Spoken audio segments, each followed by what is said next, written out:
बेटियां। सरिता के घर में 3 बेटियां थी। 2 नौकरी करती तो एक पढ़ाई।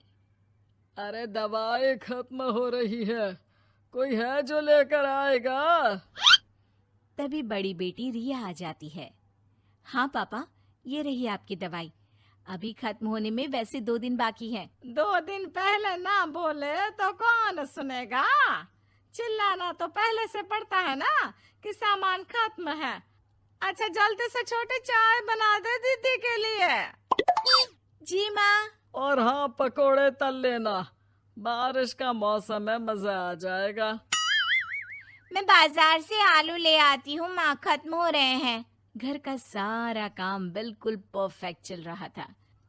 दोनों बेटियां पढ़ाई के बाद नौकरी कर रही थी और छोटी पढ़ाई, पिता की पेंशन और अपना मकान। लेकिन पास की कमला चाची।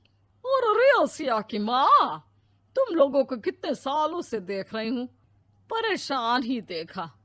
भगवान एक बेटा दे देता तो। अब किसी जन्म का कर्म खराब रहा होगा चाची, जो लड़का नहीं हुआ। वैसे काश एक लड़का हो जाता।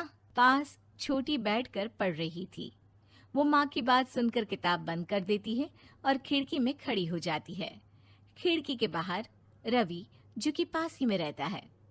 अरे छुटकी, क्या सारा दिन किताब में नजर गड़ाई रहती है? मैं नकल करना सिखा दूंगा, तू आराम से पास हो जाएगी। आजा, चलना, सब बाहर खेल रहे हैं। तू तो लड़का है, फिर पढ़ता क्यों नहीं? तेरे सर पर तो माँ पिता की जिम्मेदारी भी है ना। कैसी बात कर रही है यार? जिम्मेदारी मेरी नहीं, पिता की है। पिता की क्या जिम्मेदारी, बता। देख, माता पिता लड़की की शादी के लिए पैसा जमा करते हैं, उसकी शादी कराते हैं, उसे पढ़ाते भी है ना? हाँ, वो तो सभी माता पिता करते हैं। क्या लड़की की शादी नहीं करते? उसकी भी तो करते हैं ना। हाँ करते हैं, लेकिन क्यों, कैसे? सुन, वो लड़के को पढ़ाते हैं इसलिए कि वो बुढ़ापे का सहारा बनेगा। शादी करते हैं कि उसकी बीवी आकर घर संभालेगी। लेकिन बेटियों के लिए कोई स्वार्थ होता है? नहीं ना। तभी तो पैदा होते ही मुंह बन जाता है। अब तू सोच, तू किसी के घर जाए और वो तुझे देखकर मुंह बना ले तो कैसा लगेगा? वो तो पागल होते हैं। बेटियां जीवन भर माँ बाप के लिए सोच ले, लेकिन फिर भी वो उसे अपना नहीं मानते। बेटे दिन रात निखट्टू बने रहे, लेकिन उम्मीद उन लोगों से फिर भी बहुत होती है ना? चल छोड़ना, तू ये बता कि किस जिम्मेदारी की बात कर रहा था तू पिता की? अरे यही कि अगर बेटे को बुढ़ापे का सहारा और रिटर्न के रूप में देख रहे हैं तो इन्वेस्ट भी तो अच्छा करना चाहिए ना।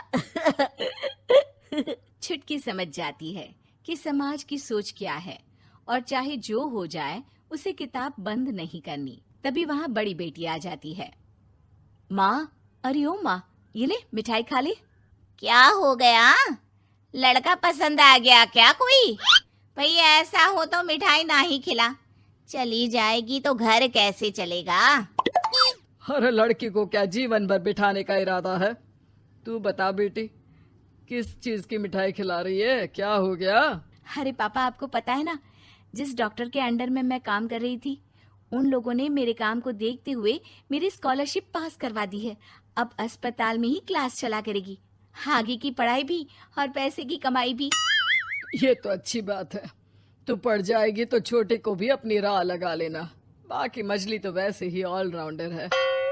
तीनों बेटियों के बाद भी उन लोगों के घर किसी चीज की कमी नहीं थी। पापा ये लीजिए कार की चाबी, मैंने आपके लिए कार ली है। अब आप कहीं भी जाएं तो अपनी कार से जाइएगा। अरे क्या जरूरत थी? जितना खर्च करोगी दहेज मांगने वालों के मुंह भी उतने ही खुल जाएंगे। तो हम दीदी की शादी ऐसे घर में करेंगे ही नहीं जहाँ शादी के लिए पैसे मांगने की जरूरत हो। अरे जो खुद खड़ा नहीं होगा वो हम लोगों के कंधे में क्यों शादी करेगा? क्यों पापा? अरे शादी में तो दहेज मैंने भी लिया था, तो क्या मैं तेरी माँ के कंधे पर हूँ? खुद की पेंशन है, बेटियां कमा रही हैं, मजे हैं। बस एक मलाल है कि बेटा नहीं हुआ। पापा, जब आपने बोला कि मजे हैं, मैं तभी समझ गई थी कि अगली लाइन में आप यही बोलेंगे कि मलाल है।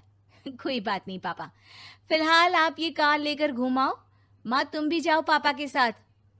दोनों पति पत्नी बेटी की दी गई गिफ्ट कार में बैठकर घूमने निकल रहे थे कि पड़ोसी बोल पड़ता है। अरे भाई साहब, नई कार, यहाँ तो साइकिल भी बेचने की नौबत है। नजर ना लगाइए भाई साहब, जीवन में कार का सपना पूरा होना हम लोगों के लिए तो बहुत बड़ी बात है।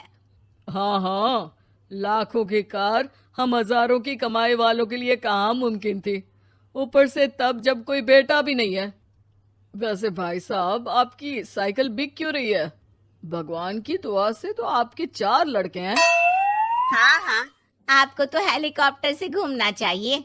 और खाक हेलीकॉप्टर भाई साहब, अब क्या छुपाना, 2 लड़के तो कुछ कमाते ही नहीं, सारा दिन टीवी मोबाइल में लगे रहते हैं। और बड़े 2 जो किसी तरह जिम्मेदार बने भी हैं, बहू के कहने पर 1 पैसा हम लोगों को नहीं देते, ना इज्जत है ना मान सम्मान। हाँ भाई साहब, भाभी बता रही थी, बहू के होते हुए भी नौकरानी की तरह सारा दिन लगी रहती है घर के कामों में। आप किस्मत वाले हैं भाई साहब, जो बेटियां घर के साथ साथ बाहर का काम भी पूरी जिम्मेदारी से संभाल रही हैं। हाँ वो तो है, लेकिन कब तक? एक ना एक दिन तो ससुराल निकल जाएंगी, फिर तो वही हम दोनों और वही पेंशन। आप लोग भी कौन सा संजीवनी बूटी खा कर आए हैं। चलिए चलिए जाइए, नई कार का मजा लीजिए। अच्छा ऐसा करते हैं, मेरी बहन के घर चलते हैं, काफी वक्त हो गया है मिले। दोनों बहन के घर जाते हैं, जहाँ उसकी बहन और उसका पति बैठकर चाय पी रहे होते हैं। अरे भाई भाभी, आज रास्ता कैसे भूल गए आप लोग? अरे हम तो फिर भी भूल गए, तुम तो कभी नहीं आते हमारे घर। अरे कोई आने का साधन भी नहीं है ना, अब बस से आना हम लोगों के बस की बात तो रही नहीं भाई। अरे दे 2 कार थी आप लोगों की, कहाँ गई? भाभी वो तो जिसकी थी वो ले गया। मतलब? 2 बेटे हम दोनों से अलग हो गए हैं, अपनी कार ले गए, अब हम दोनों अकेले, खुद बनाना खुद खाना। भाई बहन के घर से मिलकर बेटी की गिफ्टेड कार में बैठकर निकल जाते हैं। काश हम लोगों को भी लड़का हो जाता।